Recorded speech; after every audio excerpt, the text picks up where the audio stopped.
তো আপনারা যারা কন্টিনিউ ফেসবুকে কন্টেন্ট ক্রিয়েট করেন, আপনাদের অনেকের হয়তো এই সমস্যাটা হচ্ছে যে নিয়মিত ফেসবুকে পোস্ট করার পরেও আপনাদের অ্যাকাউন্টের ইমপ্রেশন এবং রিচ কিন্তু ডাউন হয়ে যাচ্ছে। এর জন্য কিন্তু আপনার মনে হচ্ছে যে আমি আর ফেসবুকে কোনো রকম পোস্ট করবো না, এবং পোস্ট করছেন যেগুলো সেগুলো কিন্তু কোনো রকম ভাইরাল হচ্ছে না। মানে সাথে সাথে ভিডিওটা আপলোড করার পর কিন্তু যে পারফেক্ট একটা ভিউজ আসার কথা 10,000 কি 15,000 সেটা কিন্তু আসছে না, যার জন্য আপনাদের কিন্তু মাথায় একটা হেডেক আলাদা পড়ছে যে এই ইমপ্রেশন ডেলি কমে যাচ্ছে। এখানে কিন্তু -27%।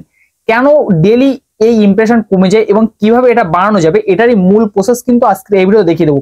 তো যদি আরেকটা অ্যাকাউন্ট আমি লগ ইন করি এখান থেকে পেজ, তাহলে কিন্তু এখান থেকে পারফেক্টলি যদি আমি যাই তাহলে কিন্তু এখানে দেখতে পাবে যে অ্যাকাউন্টে যে রিচ আছে সেটা কিন্তু 720 উপরে চলে গেছে এবং নেট ফলোয়ার কিন্তু 1.3 কে চলে এসছে।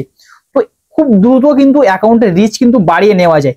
এটা সিম্পল একটা প্রসেস আছে। রিচটা কমে যাওয়ার প্রধান কারণ হলো যে নিয়মিত পোস্ট করছেন আপনি, কিন্তু সেই পোস্টগুলো কিন্তু পারফেক্ট ভাবে করা হচ্ছে না, বা পারফেক্ট যে জায়গা থেকে করার দরকার সেটা কিন্তু করা হচ্ছে না, যার জন্য কিন্তু অ্যাকাউন্টের রিচটা ডাউন হয়ে যাচ্ছে এবং ভিডিওতে ভিউজ না আসে, এটাও কিন্তু একটা বড় কারণ। এবার রিচ বাড়ানোর জন্য কি কাজ করতে হবে, এবার আমি কিন্তু আপনাদের দেখিয়ে দিচ্ছি যে কোন জায়গা থেকে আপনি ফটো বা ভিডিও বা রিলস আপলোড করলে আপনার অ্যাকাউন্টের রিচ চট করে বেড়ে যাবে, মানে খুব দ্রুত বেড়ে যাবে। এবার আপনাকে কিন্তু এই অপশনটা খুঁজে বার করে নিতে হবে, যে দেখতে পাবেন এখানে সি অল আছে, নেক্সট স্টেপ এই জায়গায়, অথবা যদি আপনার কন্টিনিউ ইউর উইকলি চ্যালেঞ্জ এই জায়গাটা থেকে থাকে তাহলে কিন্তু খুব ভালো কথা। আমি কিন্তু কন্টিনিউ ইউর উইকলি চ্যালেঞ্জ এই জায়গাটা ট্যাপ করে দিচ্ছি। আপনি যদি খুঁজে নেবেন সি অলে গেলে কিন্তু খুঁজে পেয়ে যাবেন। এর নিচের দিকে কিন্তু চলে আসি, রেসিং ক্রিয়েটর লেভেল আছে। এবার আপনাকে কিন্তু এখান থেকে এই লেভেলগুলো কমপ্লিট করতে হয়। এই লেভেলটা যেহেতু আমার 67% হয়ে গেছে, এই লেভেলটা যতক্ষণ পর্যন্ত আপনি কমপ্লিট না করবেন আপনার অ্যাকাউন্টের রিচ কিন্তু কোনো রকম হাই হবে না। এখান থেকে কিন্তু আপনাকে পোস্ট করতে হবে। এখানে লেখা আছে কিন্তু পাবলিক 9 নিউ পাবলিক পোস্ট, নতুন করে পাবলিক পোস্ট মানে কিছু লিখে পোস্ট করতে হবে ফেসবুকে। পাবলিক 5 নিউ রিল, নতুন রিল পোস্ট করতে হবে। 4 জন রিপ্লাই টু 14 কমেন্টস, 14 জন কিন্তু কমেন্ট করতে হবে।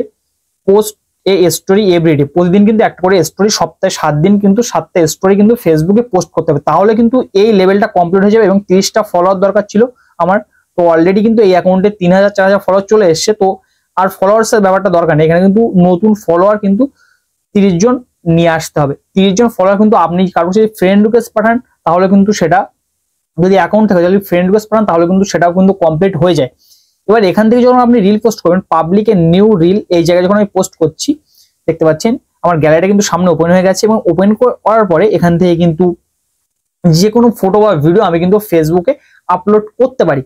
এবার কিভাবে ফটো বা ভিডিও ফেসবুকে আপলোড করতে হয় এর জন্য কিন্তু কমপ্লিট প্রচুর ভিডিও আমি দিয়েছি, যে সম্পূর্ণ সঠিক নিয়মে কিভাবে ফেসবুকে ভিডিও আপলোড করতে হয়। আপনারা কিন্তু দেখতে পাচ্ছেন স্ক্রিনের উপরে আমি শো করে দিচ্ছি, এতটা ভিডিও থাম্বনেল কিন্তু আমি দিচ্ছি 1 2 3 করে। যে কোনো একটা ভিডিও দেখে আসলে কিন্তু আপনি একটা কিছুটা পরিমাণ ধারণা পেয়ে যাবেন যে কিভাবে ফেসবুকে পারফেক্ট একটা ভিডিও আপলোড বা রিলস ভিডিও আপলোড করতে হয়। আশা করছি সম্পূর্ণ ব্যাপারটা বুঝতে পেরেছি কিভাবে অ্যাকাউন্টের রিচ বা কোথা থেকে পোস্ট করলে অ্যাকাউন্টের রিচটা খুব দ্রুত হাই হয়ে যায়। এটা কিন্তু শুধুমাত্র রিচ হাই করার জন্য, আদার্স কোনো কাজের জন্য, ফেসবুক ভিডিও ভাইরাল বা কোনো কিছু না, শুধুমাত্র রিচ হাই করার জন্য কিন্তু এই অপশনটা উইকলি চ্যালেঞ্জটা কিন্তু কমপ্লিট করতে হয়। তো আজকে ভিডিও এই পর্যন্ত। যদি চ্যানেলে আপনারা প্রথমবার চ্যানেল কিন্তু অবশ্যই সাবস্ক্রাইব করবেন। আমি আপনাদের সাথে ছিলাম ইসমাইল, দেখা হবে পরবর্তী কোনো ভিডিওতে। ততক্ষণ ভালো থাকবেন সবাই, সুস্থ থাকবেন সবাই, আল্লাহ হাফেজ।